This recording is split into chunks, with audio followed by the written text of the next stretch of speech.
Olá, tudo bem? Então, vamos fazer mais uma meditação hoje, né? Que Deus abençoe cada um de nós. Hoje eu vou falar sobre a nova terra. Que nova terra é essa, né?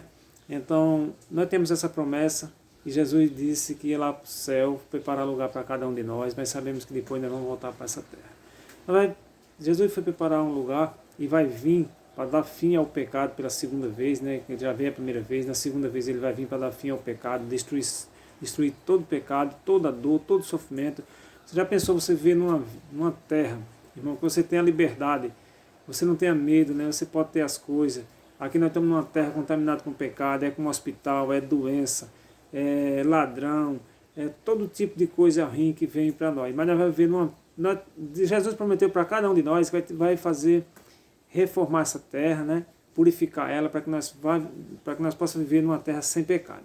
Lá em 2 Pedro capítulo 3, versículo 13, diz assim: Nós, porém, segundo a sua promessa, esperamos novo céu e nova terra, nos quais habita a justiça. Então veja só a promessa de Jesus para nós. E essa promessa, esse propósito era de Deus desde o começo, quando Deus fez lá em Gênesis. Gênesis capítulo 1, capítulo 2 de Gênesis fala sobre isso aí, uma terra sem pecado, uma terra sem dor. Você vê que Adão e Eva era uma pessoa que tinha inteligência. Deus deu poder para ele ter domínio sobre os peixes, sobre os animais, sobre todas as espécies. Cultivar a terra, viver numa terra com água boa, com frutas, com verdura, com alimentos, né, cereais, que eles pudessem viver uma vida maravilhosa. Mas com a entrada do pecado, atrapalhou todos esses planos. Mas Deus tinha um segundo plano, Deus tinha um plano B, né, que foi sacrificar o cordeiro, que simbolizava Jesus Cristo, e Jesus depois morreu na cruz para dar salvação para nós, na verdade, né? Então Cristo morreu no nosso lugar, nós sendo pecadores, Cristo se colocou no nosso lugar para dar salvação para nós. Então o plano da salvação, que quando João olha Jesus diz: Eis o Cordeiro de Deus que tira o pecado do mundo. Então quando Jesus morreu na cruz, ele deu fim, ele veio para dar salvação a cada um de nós. E agora, pela segunda vez, quando ele vier, ele vai dar vida eterna para nós morar nessa nova terra que ele foi preparar para cada um de nós. Lá em Apocalipse, capítulo 21, Apocalipse 21 também fala do novo céu e nova terra, né? Aqui no versículo 2 diz assim: Vi também a cidade santa, a nova Jerusalém, que descia do céu da parte de Deus, ataviada como noiva, adornada para o seu esposo. Então nós vemos aqui novo céu e nova terra. E, irmão, no versículo 16, veja como é que vai ser essa terra, essa cidade.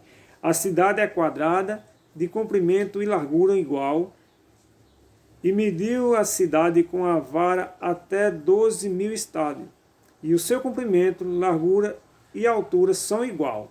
No versículo 14, diz assim: a muralha da cidade tinha 12 fundamentos, e estava sobre este os 12 nomes dos 12 apóstolos de Cristo. E no versículo 12 diz assim: tinha grande altura e muralha, 12 portas, junto às portas 12 anjos, e sobre elas nome escrito, que são os nomes das 12 tribos de Israel, dos filhos de Israel, né? E aqui no versículo 18 e 19, diz assim, ele vem falando sobre a estatura cada objeto. Mas no versículo 21, diz assim: as 12 portas são 12 pérolas, e cada uma dessas portas de uma só pérola. A praça da cidade é de ouro puro, como vidros transparente. Nela não vi o santuário, porque o seu santuário é o Senhor, e o Deus Todo-Poderoso, e o Cordeiro. A cidade não precisa nem do sol, nem da lua, para lhe dar claridade. Pois a glória de Deus iluminou, e o Cordeiro é a sua lâmpada. Irmão, aí diz aqui no versículo 24: as nações andarão mediante a sua luz, e o seu rei da terra lhe trazem a sua glória. As suas portas nunca, jamais se fechará de dia, porque nela não haverá noite. Então essa é a cidade que nós estamos esperando. E aqui no capítulo 21, versículo 8 e 29, diz: quem ficará fora da cidade e quem estará nela? Capítulo 21, versículo 8 diz assim: quem vai ficar fora? Quando, porém, os covardes, os incrédulos, os abomináveis, aos assassinos, aos impuros, aos feiticeiros, ao idólatra, a todos os mentirosos, a parte que lhe cabe será no lago que arde como fogo e enxofre. E a saber, a segunda morte. Então eles vão receber a segunda morte para ser destruído, né, irmão? Vai ser a destruição desse pessoal que não aceitaram Jesus Cristo. E o versículo 27 diz assim: nela nunca, jamais penetrará coisa alguma contaminada, nem o que pratica abominação e mentira, mas somente os escritos no livro da vida do Cordeiro. Então, lá, irmão, por isso que muitas pessoas vão ter a oportunidade de ir para o céu e não querem. Por quê? Porque lá não vai ter coisa, não vai ter mentirosos, não vai ter ladrão, não vai ter pessoas viciadas em algum tipo de bebida ou de droga, porque lá não, jamais vai entrar essas coisas. Então, as pessoas hoje aqui é um passaporte para a vida eterna. Então, nós temos que se preparar hoje, o que nós fizermos hoje vai ser um passaporte para a nossa vida eterna. E nós vamos decidir a que lado nós vamos estar, né, no final da história. Por quê? Porque Deus está dando a oportunidade para todos e nós sabemos que quando a pessoa se alimenta da palavra da verdade, a pessoa está preparada para a volta de Cristo. E quando as pessoas estão em certos tipos fazendo algumas atitudes, algumas coisas erradas, eles estão alimentando o lado mal da coisa, o lado da carne, o lado da destruição, que a carne vai ser destruída, né? Aqui diz também, Apocalipse, quando diz assim, o que não haverá na nova terra. O que é que não vai haverá lá na nova terra?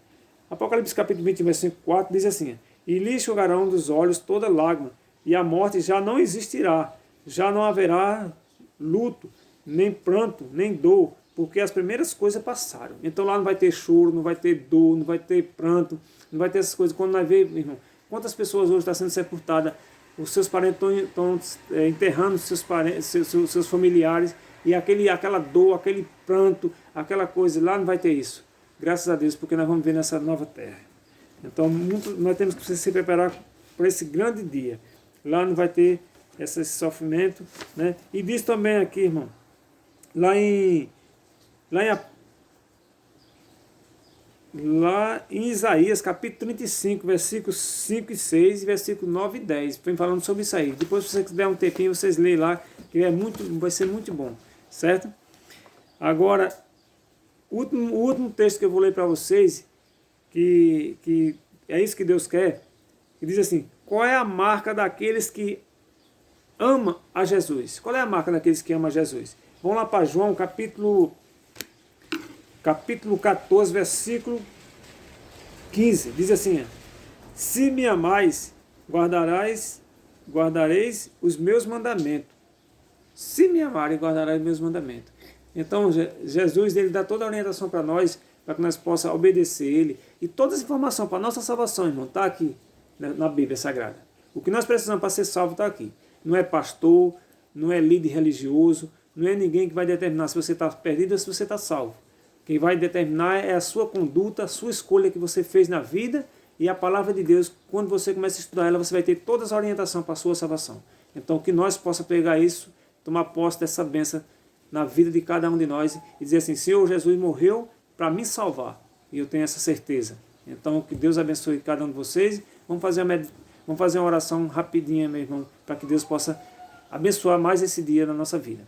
Oremos. Maravilhoso Deus, Pai Todo-Poderoso, obrigado, Senhor, por esse dia que nós estamos aqui na Tua presença, por esse ar que nós respira, pela essa alimentação, por esse pão nosso que o Senhor tem dado para cada um de nós todos os dias da nossa vida, por essa chuva, meu Senhor, que está caindo aqui no nosso estado, na nossa cidade, e que o Senhor está no comando de tudo, porque o Senhor manda a chuva para os bons e para os maus, manda o sol para o bom e para os maus, e que nesse grande dia, Senhor, nós possamos estar preparados para nós viver nessa nova terra, porque é para isso que nós estamos aqui, se preparando e recebendo e esperando a Tua vinda para levar os Teus filhos para a mansão celestial que o Senhor preparou para cada um de nós. Tudo isso nós te pedimos e te agradecemos, em nome de Jesus. Amém.